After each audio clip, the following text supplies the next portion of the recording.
Doctor Babasaheb आंबेडकरांनी विषमतेच्या रूढी परंपरा तोडल्यामुळे आज आपण कुठल्याही मंदिरात जाऊ शकतो, देशात एकनिष्ठेने राहू शकतो। बाबासाहेबांनी देशाला संविधान देऊन भारत देश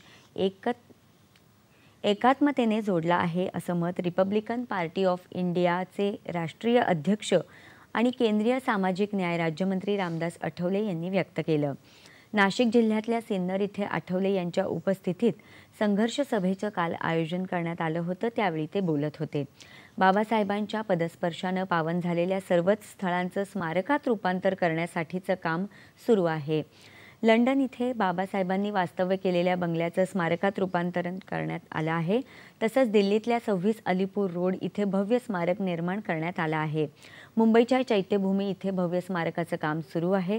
डॉक्टर बाबासाहेब आंबेडकर यांनी 16 ऑगस्ट 1942 रोजी सिन्नरच्या राजवाड्यातल्या चळवळीला भेट दिली होती। त्यामुळे सिन्नर शहरात बाबासाहेबांच्या स्मारकासाठी 5 कोटी रुपयांचा निधी उपलब्ध करून देणार असल्याचं त्यांनी सांगितलं। तत्पूर्वी आगामी लोकसभा निवडणुकीमध्ये देशभरात 404 जागा तर महाराष्ट्रात 42 जागा मिळवण्याचं महायुती सरकारचं उद्दिष्ट असून पंतप्रधान नरेंद्र मोदी यांच्या सरकारचं पुन्हा सत्तेवर येईल असा विश्वास रामदास आठवले यांनी व्यक्त केला। जागा वाटपात RPIला शिर्डीसह 2 जागा मिळाव्यात अशी मागणी देखील आठवले यांनी यावेळी केली।